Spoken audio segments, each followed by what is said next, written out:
How do you stop being needy and insecure with women? In this video, we're going to get into the root cause of this issue and also look at the root solution. So, what is the real solution, the lasting, permanent way to shift this pattern for the rest of your life so you don't have to feel all this struggle and suffering when it comes to women?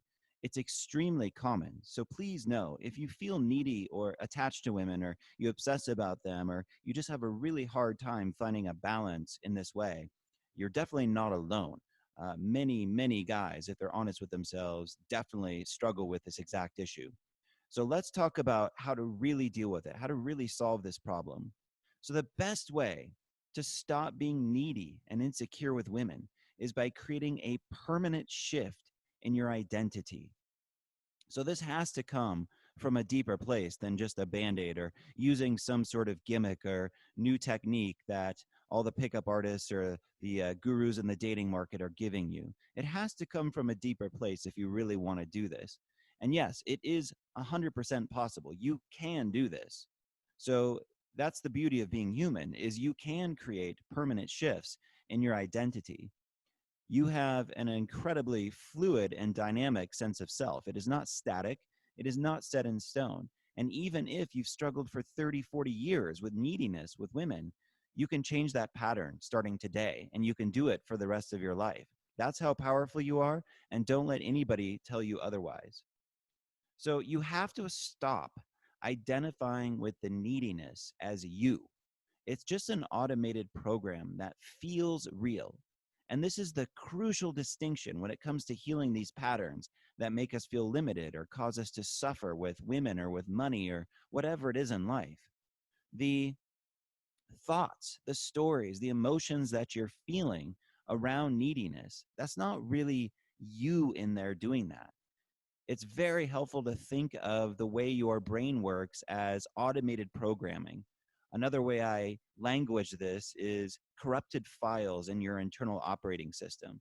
So neediness, being overly attached, being unable to let go. This is a corrupted file. It's an automated program that is playing by your brain in a habitual way, and it's designed to keep you locked into what is familiar. It's your brain's way of trying to keep you safe. And whatever is certain in your reality, whatever feels familiar, is safe to your brain. And this is true even if it's an unhealthy pattern for you, if it causes struggle.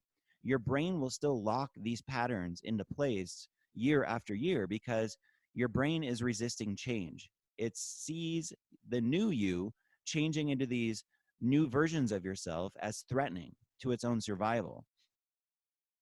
So you have to understand that this is the game you're playing when you're trying to make these permanent changes. Now, most men only get to this place from pure exhaustion. They're just so sick of the struggle and suffering that is caused by being needy and insecure that they finally just have like a come to Jesus moment where they say, I don't care what it takes. I'm going to do this. And so that vigilance, that commitment overrides the fear patterning in the brain that is trying to keep you safe. But have you noticed that when you're trying to make changes, you're trying to reinvent yourself, your brain is kicking out stories, excuses that lock in these old patterns? It's a very clever mechanism that, once again, feels real. It feels like it's you in there doing that, but this is all just brain activity, automated programs designed to keep you safe. Now, once you really understand that, you can change. But if you're identified with your thoughts as you, if you're identified with the neediness, the insecurity as who you are at an essential level, it's virtually impossible to create real deep changes. It's all just going to be band-aids and temporary solutions. Now, I'll reiterate this just because it's that important. It really is the gateway into freedom in your life. When you stop identifying with your insecurity as who you are, you can then see it for what it is, why it's there, and even when the pattern started. So the better you get at not taking your thoughts so personally, or the neediness, the attachment, the insecurity so personally, then it gives you a lot of space to see it objectively. And then you can see it for what it really is. You can see it as a program running, and you can also see why it's there, which is to keep you safe and keep you locked into the familiar. And sometimes you can even see when this pattern first started. So as you create separation around these programs, you can then start to trace back to your childhood or your teenage years. When did this pattern first start?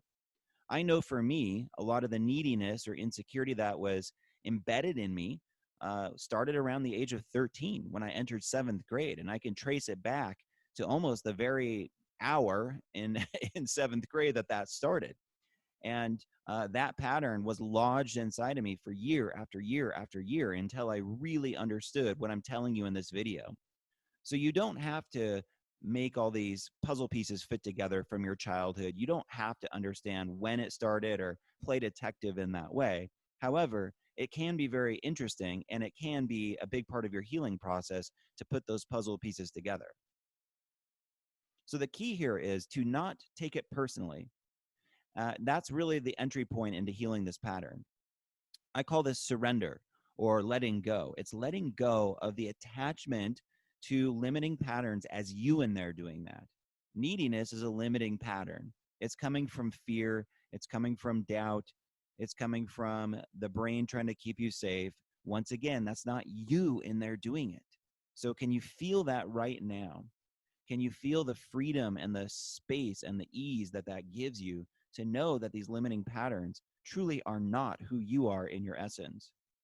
So once you can feel this shift in your energy around not taking it so personally, then what you can do is use the power of your imagination to see yourself as the exact opposite of needy or insecure. So what would it feel like to be self-reliant, to be unattached and confident? To be completely unattached to the outcomes with women, to not give a damn what they think about you, to not base your value on their opinion of you. How would it feel to completely transcend that way of seeing? And can you start to anchor in through your imagination the felt sense of already being that?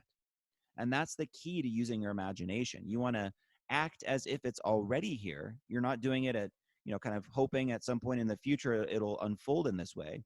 You're, in a sense, bypassing your logical mind, and you're training your consciousness, the power of your mind to see that who you want to be is in essence already here. It's never missing. It's never lacking. And the reason this is because ultimately you're an infinitely powerful being having this human experience. Your limitations are an illusion designed to play this interesting, fun game of pretending like you're limited, pretending like you need to struggle with women or with money or your purpose, and acting as if that's all real and compiling all kinds of evidence in life that it's true. But ultimately, it's about reclaiming your power, not taking these patterns so personally, and then using the power of your mind for you rather than against you. And that's where your imagination is so important, is to reinvent yourself in this way. And this is the way that you override the brain's patterning around what's familiar, what's certain, and what feels safe. Is you train your mind to see yourself in a new way that is aligned with your ideal self. Who do you really want to be here? And yes, it takes courage. It takes a little bit of even like skillful delusion to do this, because you have to bypass the intellect that says, wait a minute, I have all this evidence accumulated for why I should feel needy and insecure with women. I have all these circumstances that I've piled up that say, here's why I'm limited, and here's why women don't value me, and here's why I feel unattractive or ugly or not worthy. You have to be willing to not take any of that personally and suspend your attachment to all of that, and then start playing with the power of your consciousness. Your mind is extremely powerful in this way to reinvent yourself. And it's very simple. This may sound complicated only because you have an intellect that makes things overly complex. The essence of this practice is extremely simple. Think about your childhood when you used to play a lot and you used your imagination all the time to envision different scenarios and fantasies, and you were not living in your rational mind nearly as much. Well, there's a tremendous amount of power you can unlock by rekindling that particular attribute, that skill set as an adult. It's worked wonders in my life. It's been the very basis of shifting into the ideal version of who I want to be with women and with literally everything else, and you can do it too. Just don't be cynical, don't be skeptical, and be willing to change, be willing to leap into the unknown. And that's where your freedom is here, because you can literally use the power of your imagination to reinvent yourself in any way that you want. So, who would you be without neediness? Who would you be? Can you get familiar with this new sense of self? It's like feeling the energetic frequency of this unattached, confident new being that you're creating. And you're just getting acquainted with it so your brain can feel safe.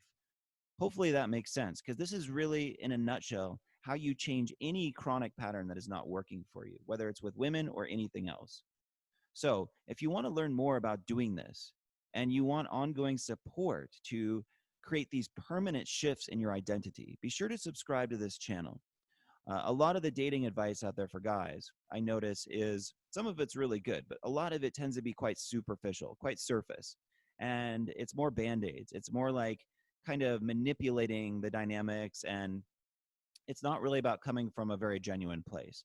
So if you want to go deeper and really reclaim emotional and spiritual power as you become more attractive to women as you build your confidence, subscribe to the channel, and I really look forward to connecting with you in the next video.